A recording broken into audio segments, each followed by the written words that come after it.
everyone. So today I have a book review for you, and it is going to be of Clockwork Princess by Cassandra Clare from the Infernal Devices trilogy. This is the final book in the series, and it's probably one of the best for me out of all of her Shadowhunter books.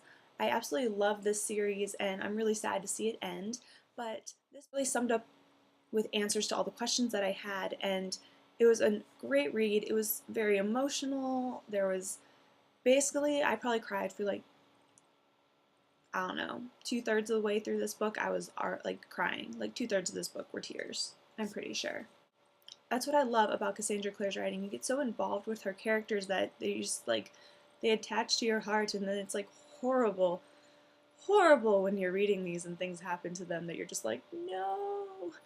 But I definitely love this book. It was so amazing. It was a great story. So now that that's kind of like my feelings are out of the way, let's talk about the plot. Now this, as far as I can tell, takes place around 2 months or so after Clockwork Prince. And now that Jem and Tessa are engaged, there's some wedding planning and things like that happening at the Institute.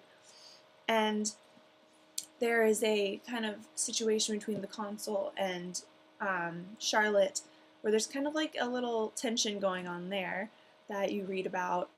One of the main plots is, of course, Mortman and what his plans are for the Clockwork Army and his plans for Tessa and how it's going to affect her, because he pretty much, as far as we know, knows about her, knows what she is and who she is, and the answers are what she needs to like become and understand who she is as a person, because she doesn't know. And so that's a key thing in this book is learning about who Tessa is. I definitely feel like another big plot is, of course, the love triangle between Will, Jem, and Tessa. That's always been a key plot in this whole thing, is their love for her and how she loves them, and that's a pretty big deal as well.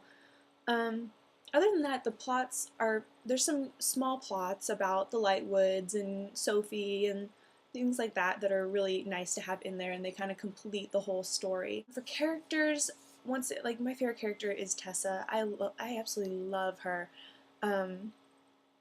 She definitely, I have a feeling that we could be like best friends, or I'm her in another life. And I feel like she's so strong over the course of it. Like, she's strong and she has her weaknesses, and she's just like a really perfect female character for a book.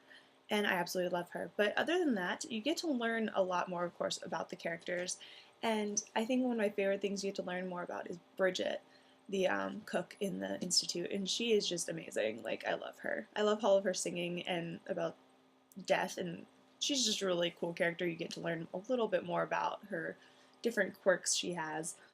I love that you get to learn more about the relationships between some of these characters, especially Jem and Will. You get to see a little more of their bond that they have.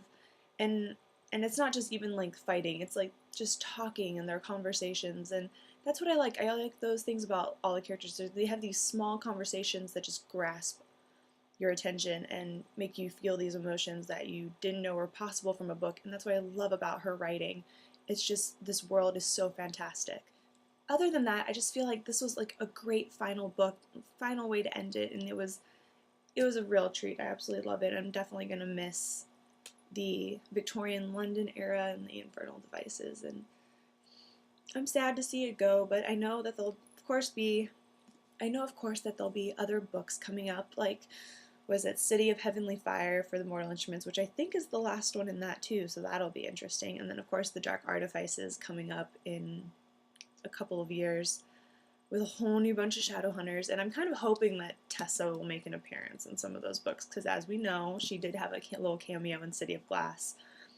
So who knows, maybe it'll happen, but maybe we don't have to quite let go of these characters just yet. We'll see if some of them will turn up. Hopefully Tessa will. I really, really am hoping that Tessa shows up later on. And of course Magnus, we have Magnus still, so that's nice. So we'll see what happens, what Cassie has in store for us next. Probably more crying and more getting angry and more cliffhangers and all the things we love her for. So that is it for this book review, and I will see you guys soon. I will talk to you guys later. Bye.